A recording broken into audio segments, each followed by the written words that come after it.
Welcome back, guys. Today's topic, antipsychotics. So basically we'll be looking at the pharmacology and the things related to psychotics and dissociative disorders, stress and all those things, schizophrenia, we'll be covering up in the psychiatric lessons. So now we're only dealing with the pharmacology of this.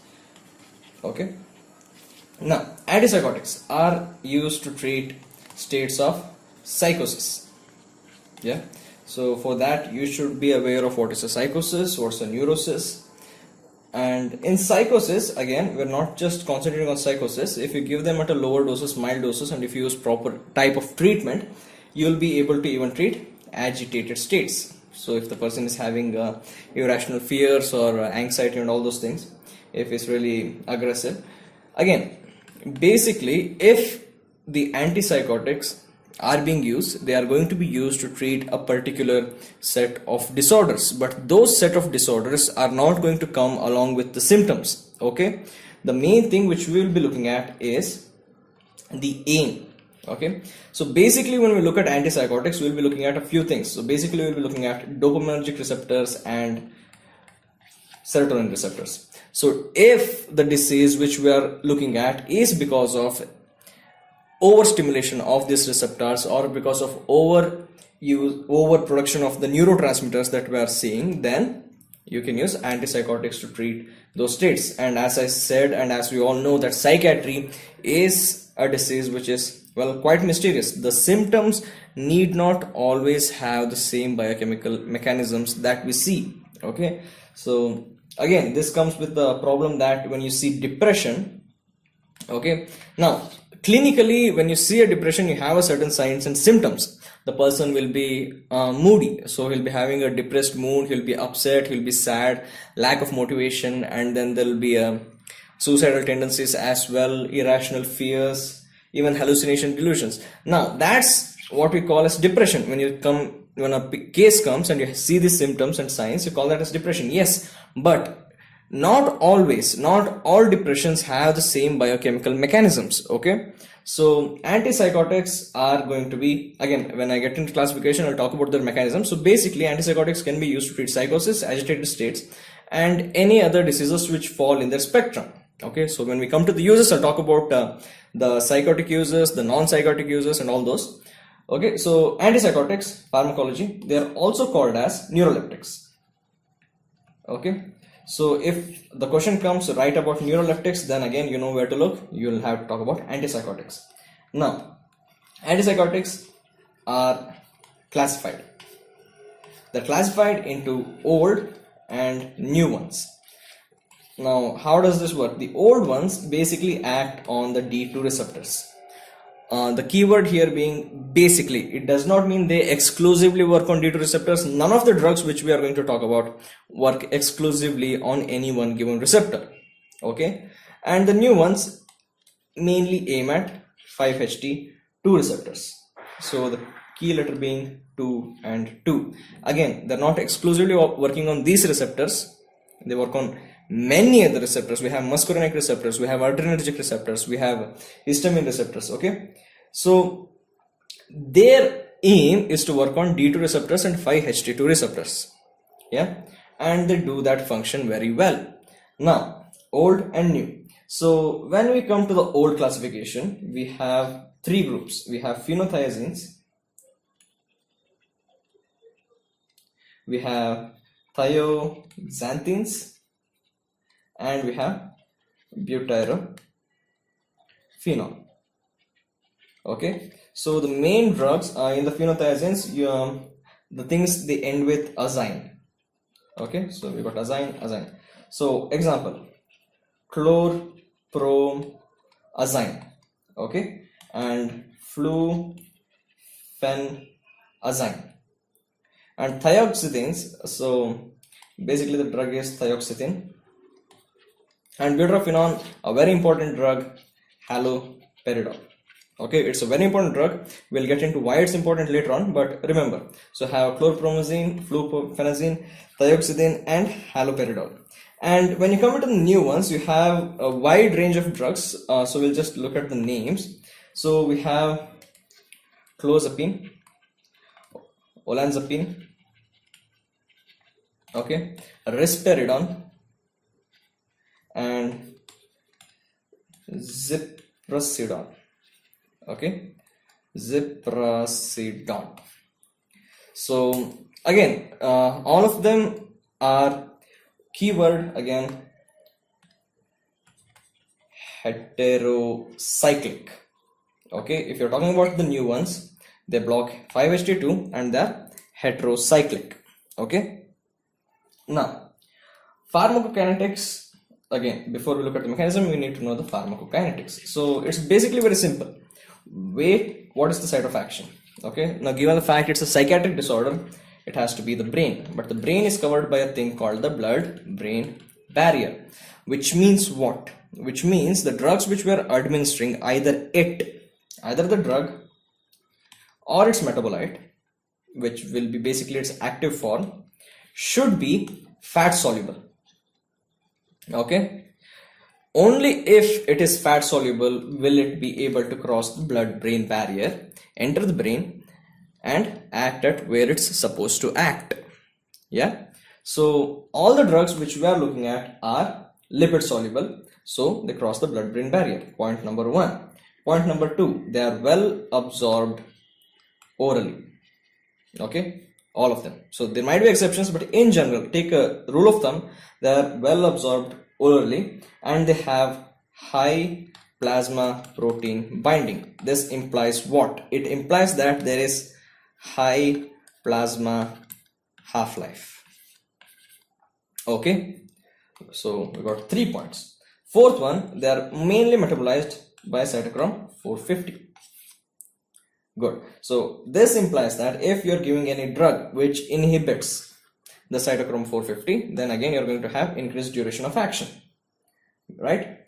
Okay, so we looked at the pharmacokinetics, basic rule of thumb, and now so we talked about them being oral. In some cases you'll have to give them, IV. So parenteral preparations are also available. So some of the drugs are flufenazine, which we talked about, and haloperidol. These both are old drugs which act on D2.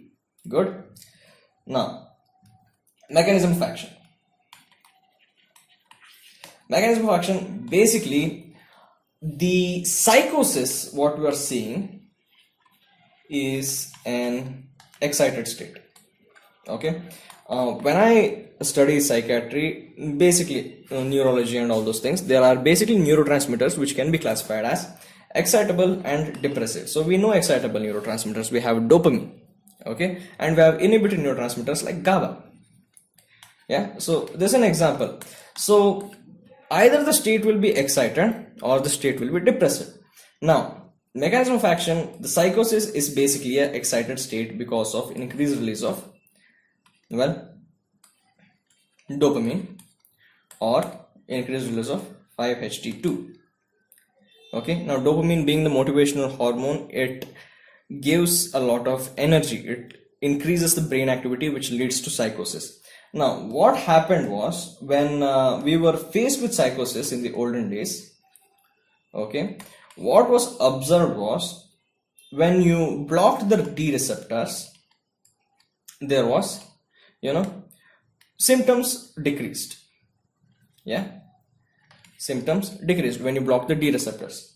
What they also saw was in schizophrenia, okay, there were increasing number of dopamine receptors, and they also saw that if the person was receiving any dopamine analog, okay, so if he was suffering from Parkinsonism and he was receiving dopamine analog like levodopa, the symptoms would increase. Okay, so this finally led them to conclude that psychosis was mainly dealt by dopamine. So they had 3 proofs to say that dopamine was the culprit. So what they did was they started trying these drugs and they saw that it worked. Okay, so side will take a neat note here. 1. Dopamine receptors range from D1 to D5. Point number 1. They are made of 7 transmembrane domains. Okay, and they work by G coupled receptors. Okay, so again, if they ask you about dopamine receptors, you should know there are 5 of them, G coupled, and they have 7 transmembrane dopamines. Now, so they started using these drugs, and what they later found out was when you did block this, you started getting EPS, extra pyramidal symptoms. Okay, again, it can be called as EPD, extrapyramidal disease, extrapyramidal syndrome, extrapyramidal symptoms. So basically it's EP and something. So that's what happened. If, okay, we'll just take this case and we'll see. So a person is having Parkinsonism and you're giving him dopamine and you see exacerbation of symptoms. Now what happens if you block the D receptors? You're going to have Parkinsonism. Okay, drug-induced Parkinsonism. Yeah. So they started seeing all this. They started seeing ataxia, dyskinesia, slowing of movements. They saw tremors, slurred speech, and all those. So that was the main problem with giving dopamine blockers. Okay. Then they came to the second generation drugs. We got clozapine, olanzapine, risperidone, and all those things. And what they saw that when they came to the second generation drugs was they were more efficacious and they were less toxic. Now, why was this important? Now, since it's a psychiatric disorder which has, currently no cure, you have to give it a long duration. So maybe lifelong duration. Okay. So during this time, if you are giving any toxic drugs, the toxicity will build up and that will cause a lot of problems to the person. So what they did was they found something which was more efficacious and less toxic. But the only problem, like we see with all second generation drugs, are costlier than first generation. Yeah, so they were efficacious, they were less toxic, but they were also at the same time costlier. Now we'll come to the main thing which might be asked. So as I said, the drugs which we mentioned don't just act on D2 receptors or 5-HT2 receptors. They don't just block D2 or 5-HT2. They have a wide array. Okay, so the main 6 receptors which we have to look at are D2, D4, alpha 1, 5-HT2, M, and H1. Yeah, muscarinic, alpha adrenergic, and histamine 1. Now, haloperidol. So earlier I mentioned it was important. I'll tell you why. Haloperidol is the only drug without H1 blockage. It does not cause H1 blockage. It's the only drug. Okay. Now, one more thing. Clozapine. Okay. It has only D4 action, no D2 action. Okay, there is no D2 action for clozapine, only D4. So some other things which you have to know is that even the first generation drugs block 5-HT2, but the blockage of D2 is more than 5-HT2 blockage. So yeah, and we have to discuss a few other drugs like risperidone and ziprasidone. So D2, D4, 5-HT2 and H1. Now, when you look at this, they block D2 as well and they block 5-HT2. Now you might be thinking, see, these are second generation drugs, but they are also blocking D2 and they're blocking 5-HT2. This is the cause for increased efficacy. Okay, there is no blockage of D4 and both of them block H1 as well. So we saw a few important things. So we saw haloperidol does not have H1, clozapine acts on D4, first generation acts on 5-HT2 as well, risperidone and all those things. Okay, so we'll get to the base of the matter. So where do they act? The location, where? So they act on mesocortical and mesolimbic pathways. Okay, they are the ones which control the mood. Okay, next we have the nigrostriatal pathway which controls the extrapyramidal function, and we have the CTZ which controls emesis. Okay, we all if you have any idea about the emesis pathway, you know any chemical stimulus, noxious stimulus on the CTZ is going to produce emesis. So if you block the D2 stimulus on the CTZ, then you're going to have antiemetic effect. Yeah. So when you come to the uses, again there are alpha 1 blockers, H1 and etc. So if you look at this, when you block H1, we have first generation H1 blocker effect. So you're going to have drowsiness. So again, you can't operate heavy machinery, drive and all those things during H1. If you give blockers, they act as antiemetics. So that's one of the non-psychotic effect. Uses. So use number 1, we have schizophrenia. Now it does not cure schizophrenia, but it helps decrease the hallucinations, okay, the delusions, the hyperactivity, associated with schizophrenia. So it basically calms the person down. Now second generation drugs are also given in schizophrenia along with lithium, okay, for the control of mania. Okay, you can give second generation drugs with lithium to control mania. Again, you can also use these drugs, second generation drugs, for Alzheimer's. So again, as I mentioned, they're neuroleptics, so you can give them for Alzheimer's, you can use them for Parkinsonism, in Parkinsonism, because they don't block D2 that much. So again, you have to avoid risperidone and zisperidone because they block D2 as well, but you can use the other second generation in case of a Parkinson patient. Now, non-psychotic effect, as I said, D2 blocker as antiemetic, okay, and since they have H1 blockage, you can have them as a sedative. So if the person is not sleeping, you can give him sedative, and you can use it as antipruritic. Now we know that histamine is released by the mast cells, causes rashes, causes allergic reactions, so you can give them. But is it advised to give them? Nah, you have better drugs. You have mast cell stabilizers, okay, you have sodium cryoglycate, you have H1 blockers like cetirizine, levocetirizines, which are much better for the function. For sedative, you have diazepams, you have phenobarbital and all those things, okay. So best not use antipsychotics for other functions, but yeah, you can. Yeah, so if you're observing this, then you can. Now, what are the adverse effects? So we have to look at the toxicity,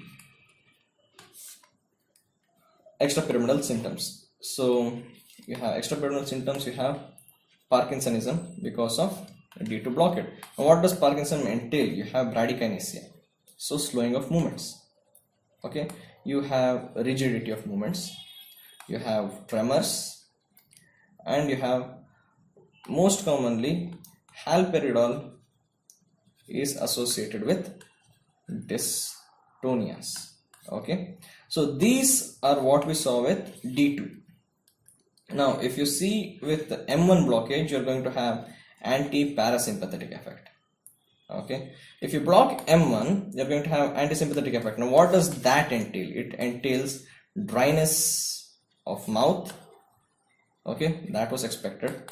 You're going to have dryness of eyes, you're going to have decreased gastric motility, okay. So this will lead to what? This will lead to constipation, okay, at the same time urinary retention, okay. So these are the things which you can expect with M1 blockade. So if you want a better idea of this, you can check out my video on how to study autonomic nervous system. Yeah, I think there will be a link in the description below. Now alpha 1 block is going to produce postural hypotension. Now I'll tell you right now how to correct this postural hypotension. You give fluids.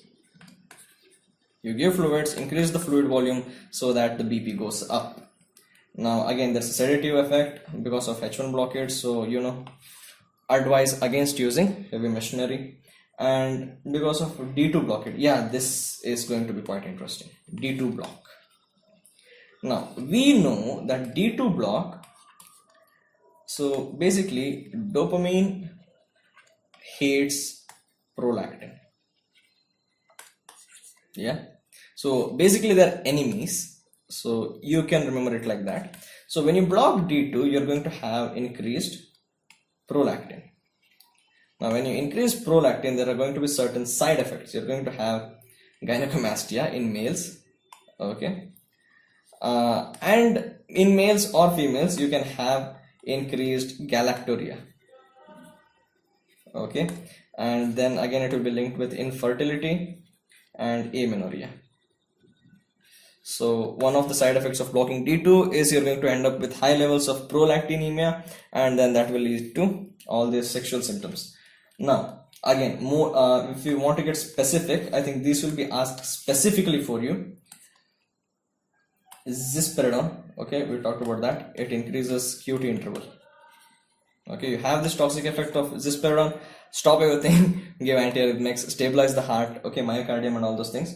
And there might be seizures, okay, so in that case give diazepam, yeah, and hypertension you give fluid. So basically that was antipsychotics. Thank you for bearing with me through this maybe boring kind of pharmacology lesson. I'll see you guys in my next video. Thank you for watching. Bye.